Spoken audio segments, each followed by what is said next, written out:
This is customer education. This is a company that has a new kind of skin lotion. And because it's a very different kind of skin lotion, it just doesn't work the way that normal moisturizers do, they realized they would have to do a lot of customer education into why this particular product is different and should be used in certain cases rather than a normal moisturizer. So they run this feed entirely for the purpose of educating their customers so that they would start to ask for this product in places like CVS and Rite Aid. And when they started, it was a completely new product launch, a category that had never been done before, and it's now, 18 months later, it's in 5,000 pharmacies across the US. For travel, it's just, this is something every travel destination should be doing. You have so much good content if you're in the travel and tourism industry. To not be putting that out there and syndicating it in feeds to make it available for people, I just think that it's a no-brainer for people in the tourism industry. So as Lee said, one of the things that's really important when you're putting content out there is to socialize it. So all your articles should have an easy way to be tagged into places like Delicious, Dig, Curtsy, Stumble Upon. And each person will have the kind of bookmarking that they prefer, or each kind of category of content might fit into different social sites. So just put all those little icons on there so that it's easy for anyone who's reading it to say, wow, I really like this article, I'm going to save it. And what that does, again, is it puts this content into other places. And people tag it when they save it into these other places. So I might write and blog about this session and tag it with SES, Chicago, blogs, and feeds. And maybe someone else later will read it and say, oh, that's a great article, but it's about syndication, so they'll tag it with syndication. Another one may tag it with travel and tourism. By the time 10 or 20 people have done that with your content, it's got all these tags on it. And so it now has a chance to be found under many more keywords. So just socializing it makes a big difference. Also, once you get into those social sites, if one person in Dig or Stumble, they tend, if you hit one that's a power user, they have all kinds of people who follow their content. So again, you're going to get this effect of suddenly having a big amount of traffic.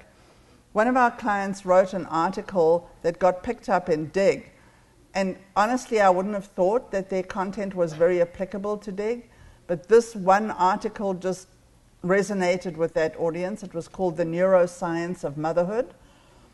And they got 5,000 visitors over the Mother's Day weekend, and they got over 200 subscribers to their print magazine, just off one article that was in a feed that got tagged by somebody in Dig, and suddenly they had all this new audience coming because they had the foresight to put all their content in a feed and to optimize it.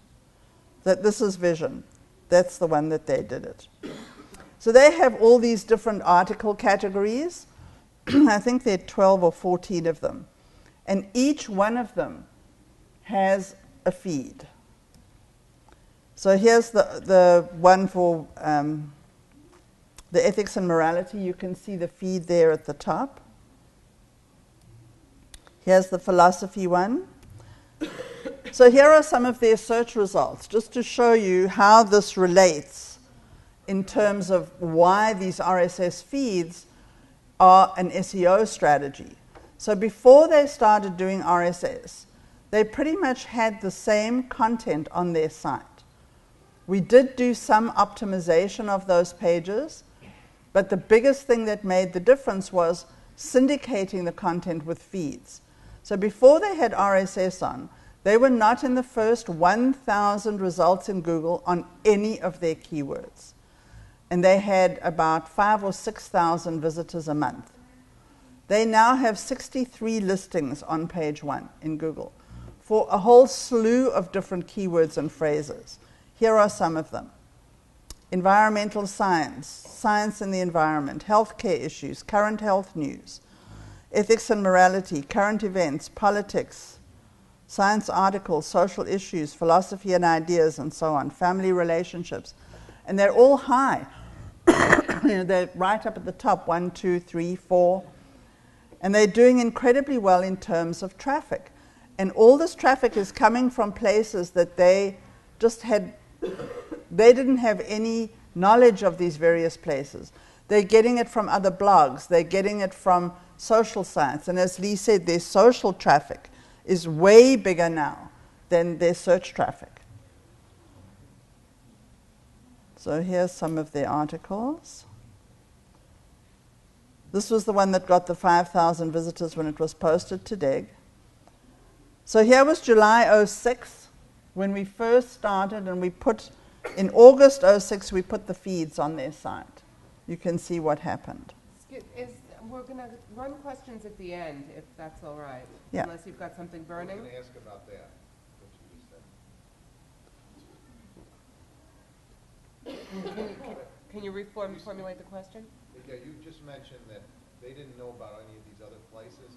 And so is it fair to say that all of this traffic was driven by the people who tagged their site? It was driven by the fact that there were feeds put onto all those categories, which then made it available to other people, other bloggers. It got into Google News. It was just seen by so many other people. It has created all these page one search terms. So people who are searching are running into their content where they didn't before. And they're running into it on social sites. But you're getting as much traffic from the social tagging as you are from the search visibility. It cuts both ways. And this is this year. So we're now up to 219, almost 220,000 visitors a month from 6,000. So if you want to find out more about what you should be doing with content, somebody in one of the keynotes asked the question and said, where can we go for more kind of resources for smaller businesses? Well, I write about this kind of thing all the time. So if you'd like to read my blog or follow me on Twitter. Oh, what did I do?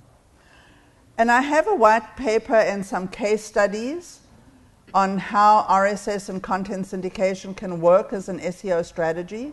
If you'd like to have them, please just hand me your business card. And I'm done. Thanks.